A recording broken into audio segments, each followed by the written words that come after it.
Hey everybody, Jonathan Broadbent here, founder and creator of UnWoke.academy. If you're following the 100 to 100 party, we are at 154 days, 11 hours, 19 minutes, and 38 seconds until 4th of July 2024.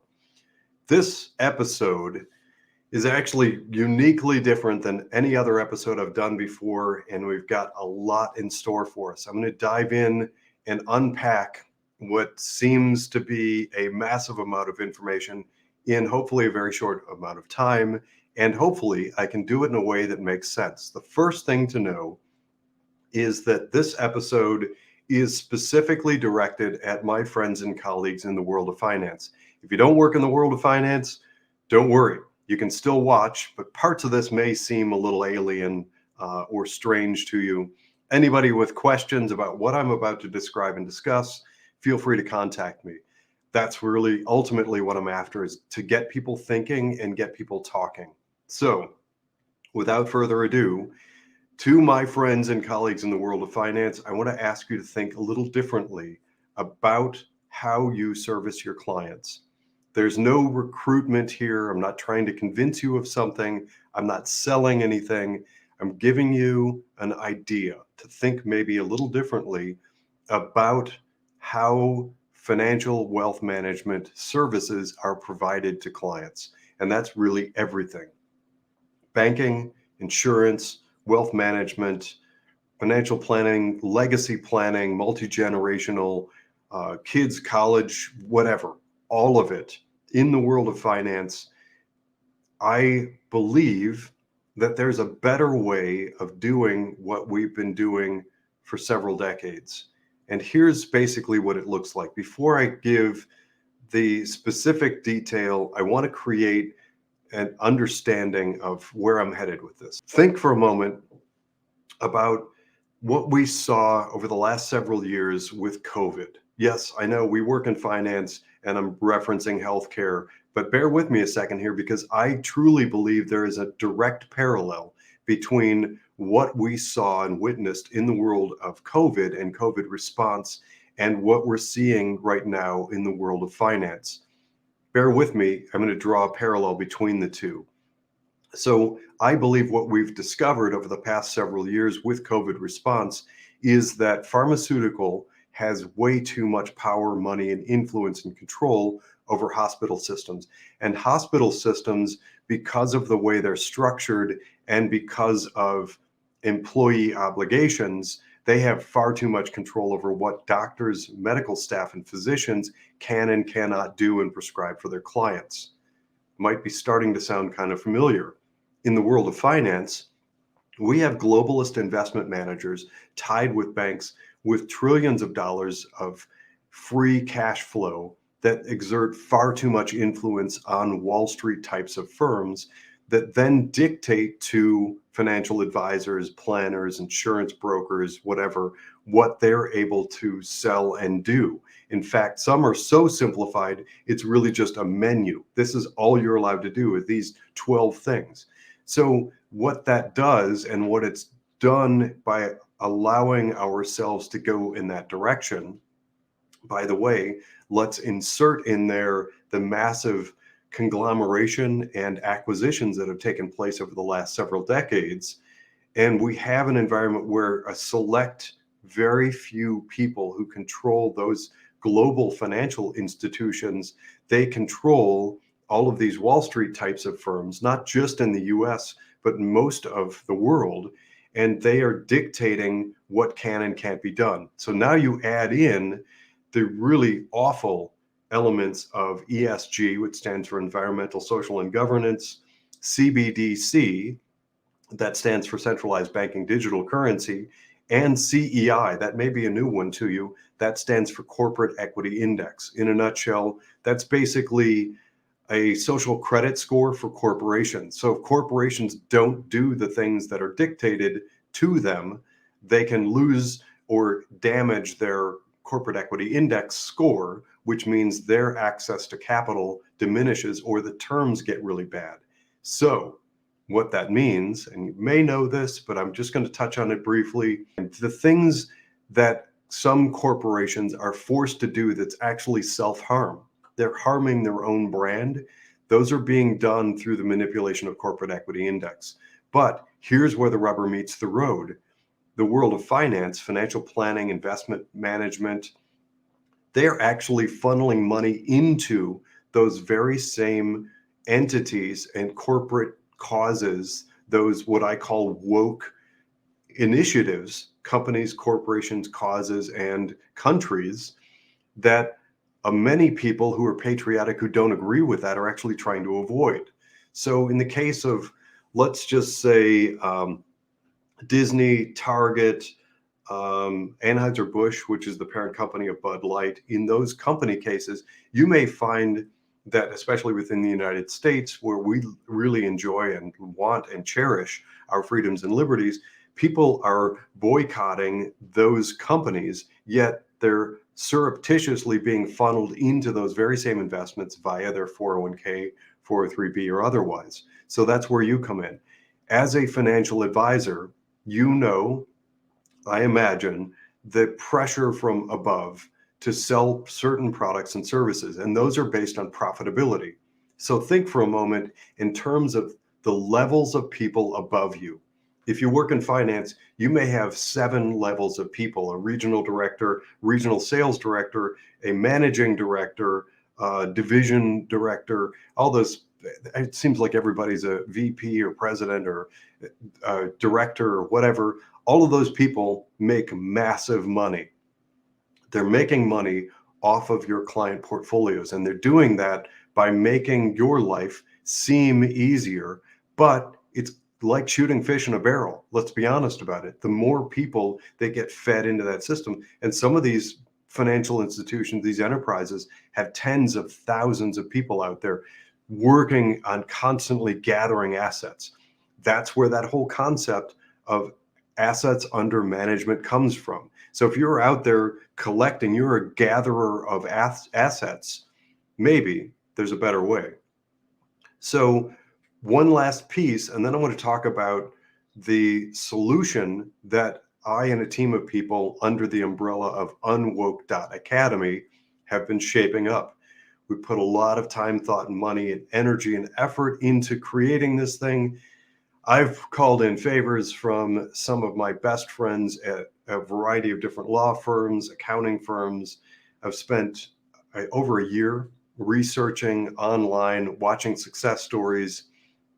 But that last piece has to do with data mining.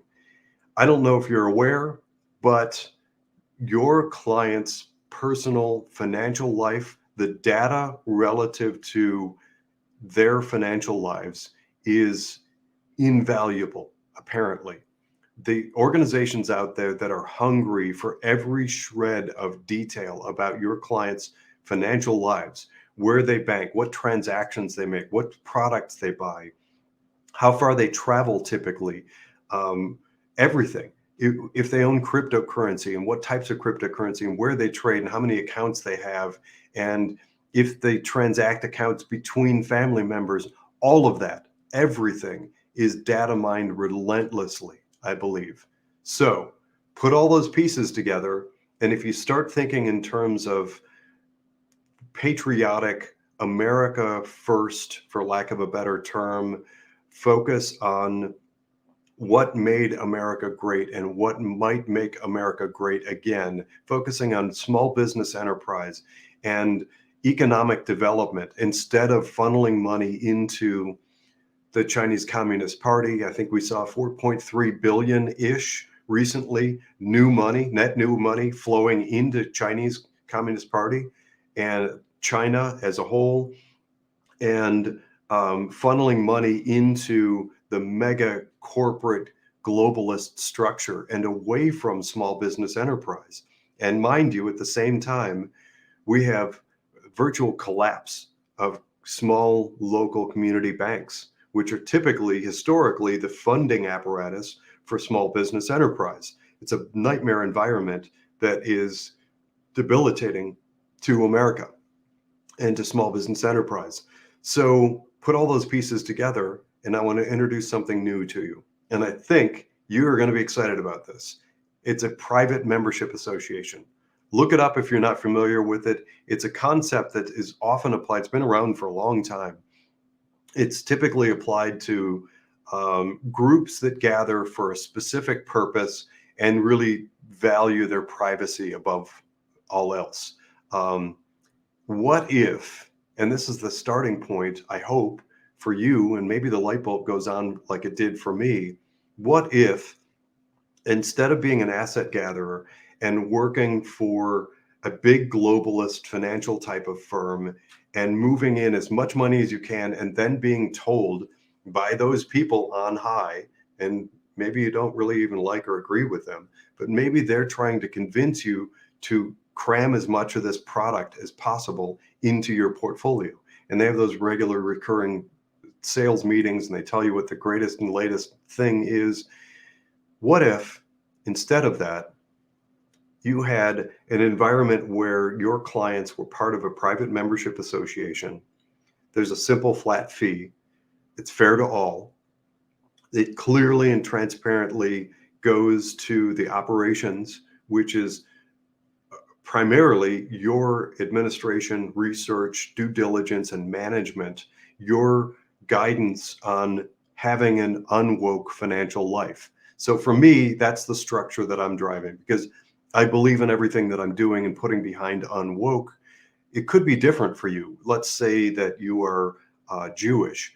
You could have Jewish clientele and have very specific objectives that are well suited to exclusively Jewish clientele. Now, you may have to navigate carefully because I don't believe that you can exclude based on religion. But if there's somebody who's not Jewish, but likes the principles that you're driving, by all means, you would include them in that private membership association.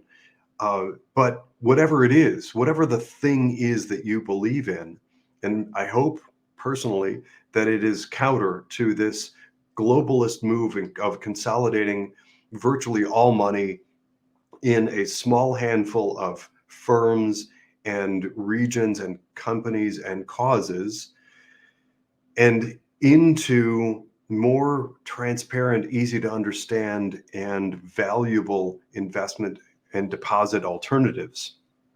So in that environment, there's this great co-op. It's a cooperation among you and your clients to, in my case, go unwoke. And we talk about banks. Which are the banks that are least likely to be canceled or cancelable? We even talk about technology.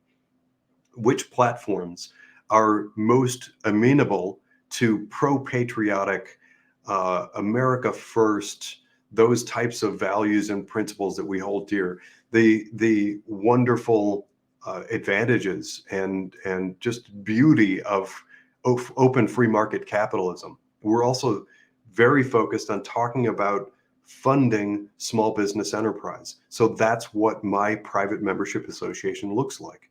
But you could take it and run with it in virtually any different direction. So here's the major two advantages. And I hope that you gravitate toward this, at least look into it.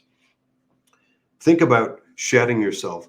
Get rid of all those layers above you. Get rid of the idea of everything having to be all consolidated into one place, that asset management, asset gatherer thing, where it all goes onto one platform, and protect and insulate the privacy of your clients to the best of your ability.